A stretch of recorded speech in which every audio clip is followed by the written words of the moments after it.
தமிழ்நாட்டில் சட்டப்பேரவை தேர்தல் பிரச்சாரம் சூடுபிடித்துள்ள நிலையில் பல்வேறு கட்சிகளின் தலைவர்களும் வேட்பாளர்களும் தீவிர வாக்கு சேகரிப்பில் ஈடுபட்டு வருகிறார்கள். விழுப்புரம் மாவட்டம் செஞ்சி சட்டமன்ற தொகுதியில் போட்டியிடும் திமுக வேட்பாளர் செஞ்சி மஸ்தானுக்கு ஆதரவாக தேமுதிக பொதுச் செயலாளர் பிரேமலதா விஜயகாந்த் வாகன தேர்தல் பரப்புரையில் ஈடுபட்டார். அப்போது விஜயகாந்திற்கும் கலைஞருக்கும் 50 ஆண்டுகால நட்பு இருந்ததாக தெரிவித்துள்ளார். தெய்வமாக இருந்து அங்கிருந்து இந்த கூட்டணி வெற்றி பெறவும் நமது 234 தொகுதியில நம்ம வேட்பாளர்கள் வெற்றி பெற்று 200க்கு மேல அத்தனை பேரும் வெற்றி பெற்ற அண்ணன் அமர்கள் ஆட்சி அமைச்சு. கள்ளக்குறிச்சி சட்டமன்ற தொகுதியில் வாக்கு சேகரிப்பில் ஈடுபட்ட விசிக வேட்பாளர் மாலதி தியாகதுர்கம் உணவகம் ஒன்றுக்குள் சென்று வாடிக்கையாளர்களுக்கு பணியாரம் சுட்டுக் கொடுத்து வாக்கு சேகரிப்பில் ஈடுபட்டார். அவருடன் திமுக கூட்டணி கட்சியினர் திரளானோர் வாக்கு சேகரிப்பில் ஈடுபட்டனர்.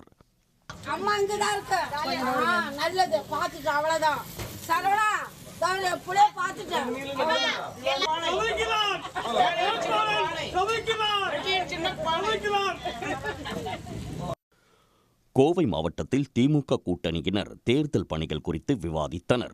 கூட்டத்தில் பங்கேற்ற கூட்டணி கட்சி நிர்வாகிகள் ஆலோசனைகளை வழங்கினர். பின்னர் செய்தியாளர்களை சந்தித்த கோவை தெற்கு தொகுதி திமுக வேட்பாளர் செந்தில் பாலாஜி கோவை தெற்கு தொகுதியில் தமக்கு செல்லும் இடமெல்லாம் உற்சாக வரவேற்பு இருப்பதாக கூறினார். ஓட்டு கேட்க போனாலும் சாயங்காலம் ஓட்டு கேட்க போனாலும் நீங்களே எங்களோட தான் வர்றீங்க. எந்த அளவுக்கு மக்கள் ஆரத்தி எடுத்து மலர் தூவி மிக சிறப்பான ஒரு வரவேற்பை கொடுக்குறாங்க அப்படிங்கிறத நீங்கள் கண்கூட பார்த்தீங்க. ஏதோ 10 பேர் 50 பேர் 100 பேர் நின்று வரவேற்பு கொடுக்கல. ஏறத்தாழ 1000க்கும் மேற்பட்டோர் ஒவ்வொரு பகுதிகளுக்கும் செல்லுகின்ற பொழுது மிக எழுச்சியான ஒரு வரவேற்பை தந்திருக்கின்றார்கள். அதற்கு காரணம் எங்களுடைய முதலமைச்சர் மாண்புமிகு தளபதி அவர்கள். கிருஷ்ணகிரி மாவட்டம் சூளகிரி பகுதியில் வேப்பனஹள்ளி தொகுதி அதிமுக வேட்பாளர் KP முனுசாமி பேடப்பள்ளி எனும் கிராமத்தில் பிரச்சாரம் செய்தார். அப்போது சிறுமி ஒருவர் பிரச்சார வாகனம் ஏறி KP முனுசாமி அருகில் இருந்தவாறு எடப்பாடி பழனிசாமி குறித்து பாடல் பாடி அசத்தினார்.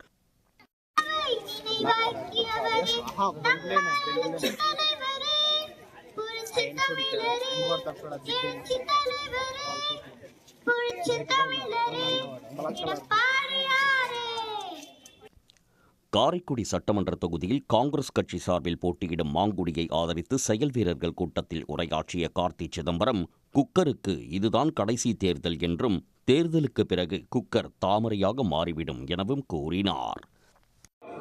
ஒரு காலகட்டத்தில் பிஜேபி இந்த கட்சியை எடுத்து சாப்பிட்டு முடிச்சிடும்.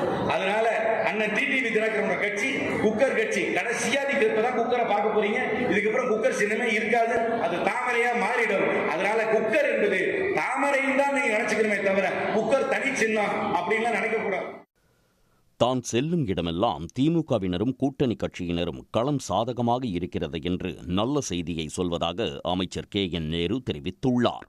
திருவாரூரில் திமுக கூட்டணி செயல் வீரர்கள் கூட்டத்தில் உரையாற்றிய அவர் முதலமைச்சர் ஸ்டாலின் 2வது முறையாக ஆட்சி அமைப்பார் என்றார். உடனுக்குடன் செய்திகளை தெரிந்து கொள்ள சன் நியூஸ் பெல் ஐகானை கிளிக் பண்ணுங்க.